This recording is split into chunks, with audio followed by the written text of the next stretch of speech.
সবসময় হাসি খুশি থাকলেই যে একটা মেয়ে সুখী তা নয়। তো hello everyone, welcome back to my channel আনশুজ লাইফস্টাইল।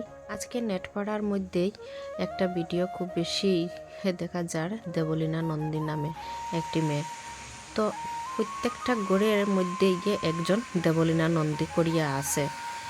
একজন দেবলীনা নন্দী যে সোশ্যাল মিডিয়াতে ব্লগিং করিয়া সবে গিয়ে যে দেবলীনা নন্দীরে দেখতে পার, কিন্তু প্রত্যেকটা ঘরে ঘরে গিয়ে একটা দেবলীনা নন্দী আছে। তার গল্প কিন্তু কেউ আজ পর্যন্ত দেখতে পারছে না, কারণ তারা কোনো ব্লগিংও করে না, কোনো ভিডিও বানায় না।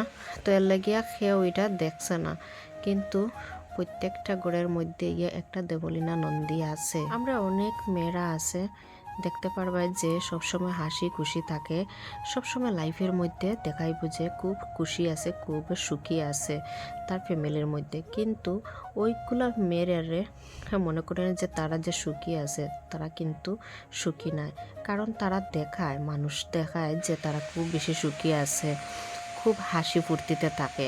তারার মনের যত দুঃখ, যত ইচ্ছা, যত আশা আছে সব কিছু মানে লুকাইয়া সবাইরে দেখায় যে তারা সবচেয়ে বেশি তারাও সুখী।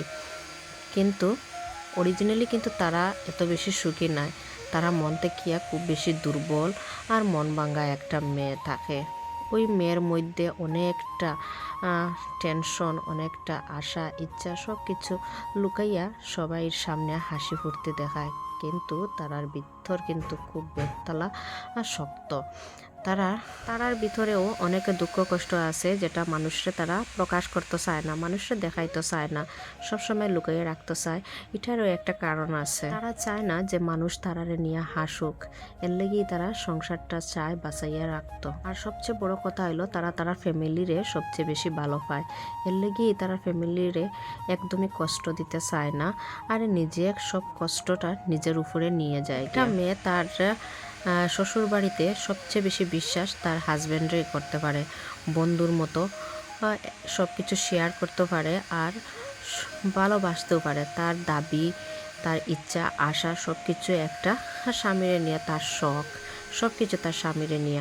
আর যদি ওই স্বামীটাই যদি তার বউর দুঃখ কষ্ট আর তার ইচ্ছা আশা যদি মানে পুরা করতে যদি পারে না, তাইলে ওই মেয়েটার ভিতরে কতটুকু মানে কষ্ট থাকতে পারে একটা মেয়ে, এটা বুঝতে পারবো।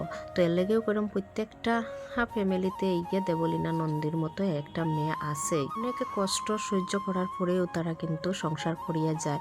তারারও ইচ্ছা করে কোনো সময় যে পৃথিবী ছাড়িয়া যাওয়ার, কিন্তু মজবুরির কারণে তারাও এরকম অত বড় স্টেপ নিতে চায় না। আসলে তারার ফ্যামিলি, তারার হাজব্যান্ড, তারার সন্তান, তারারে সবচেয়ে বেশি ভালো পায়। এর লাগি এই সব কষ্ট সহ্য করিয়েই একটা ফ্যামিলিরে জুড়িয়ে রাখতে চায়। মনে করে যে একদিন না একদিন সব কিছু ঠিক হয়ে যাইব, এর লাগি ইয়ে মানে একটু ধৈর্য ধরিয়ে রাখে।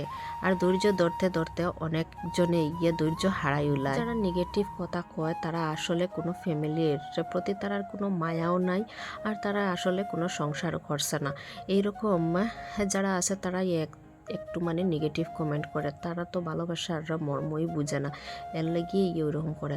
আসলে ভালোবাসা জিনিসটা এমনই হয়, যারে তুমি বেশি ভালো পাইবা তার লাগিয়ে সব দুঃখ কষ্ট সব কিছু সহ্য করা যায়, একটাই আশায় মানে সহ্য করা যায় যে একদিন না একদিন সব কিছু ঠিক হয়ে যাইব। তো যাই হোক, মেয়েরারে স্যালিউট, যে একটা সংসার করিয়া যে মেয়ে সব কিছু দুঃখ কষ্ট সহ্য করার পরেও যে একটা সংসার চালাইয়া নিতে পারে, ওই মেয়েগুলারে আমার তরফ থেকে স্যালিউট। কারণ শ্বশুর বাড়িতে নিজের আপন বলিয়া কেউ থাকে না, একমাত্র নিজের স্বামী গিয়ে নিজের আপনজন। একটা মেয়ের লাগি তার শ্বশুর বাড়িতে তার স্বামী সবচেয়ে বেশি প্রিয় থাকে। সবাইয়ের কথাবার্তা সব কিছু সহ্য করা যায়, কিন্তু একজন স্বামীর যদি সাপোর্ট যদি পাওয়া যায় না, তো ওই মেয়েটা পুরা একলা হয়ে যায় গিয়া। আর কথায় আছে না, ভালোবাসা এমন একটা জিনিস যেটা পাগল করে দেয়, যারা করে তারাও একমাত্র জানে। যে যারে ভালো পায় তার লাগিয়া সব কিছু সহ্য করতে পারে, তার লাগে মরতেও পারে আর বাঁচতেও পারে। কিন্তু কোনো কোনো সময় যে কইতেও পারে যে তোমারে ছাড়িয়ে আমি যাইমুগে, কিন্তু যখন ঠিকই ছাড়ার টাইম হয়ে যায় তখন ছাড়িয়ে যাওয়ার ইচ্ছাই করে না, তখন মানে মুডটা চেঞ্জ হয়ে যায় গিয়া, মনে করে যে আবার যদি সব কিছু ঠিক হয়ে যায় তাইলে একসঙ্গে থাকবো, এরকমই ভালোবাসা থাকে। সো যাই হোক, ফ্যামিলিতে যতই সমস্যা থাকুক না কেন, একজন স্বামী আর স্ত্রী দুজনে এগিয়ে মিলিয়ে থাকাটাই সব থেকে বেশি জরুরি। কারণ মানুষের কথা শুনিয়া নিজের সংসারটা ভাঙ্গাটা ঠিক নয়। মানুষের কথা শুনিয়া নিজের সুন্দর সংসারটা নষ্ট করবা না।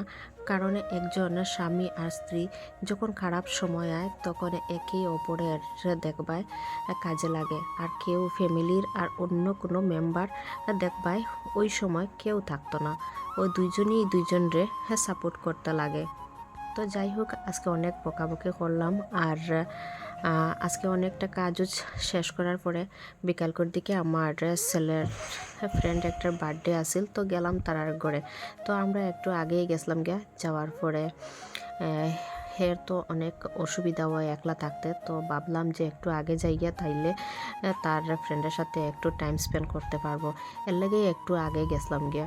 যাওয়ার পরে অনেক দুষ্টামি করলো আর খুব লাগালাগি করলো। তারপরে বহুত সময় বইলাম, বইতে বইতে তারপরে আস্তে আস্তে সবাই আইলো, তার আরও ফ্রেন্ডসরা আইলা, তারপরে কেক কাটিংটা হইল।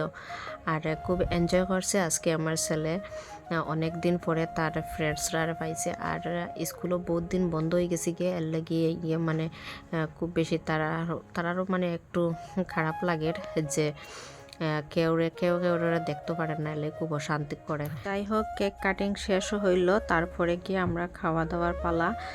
তো সবাই একসাথে বই গেছি গিয়া খাইলাম। আর এরপরে আর একটু মানে লেট করা যেত না, অনেকটাই দেরি হয়ে গেছে গিয়া, রাত্রে 10টা বাজে গেছে। তারপরে খাওয়া দাওয়ার পরে আমরা যাইম গিয়া। So tata, bye bye, next ভিডিওতে আবার দেখা হইব।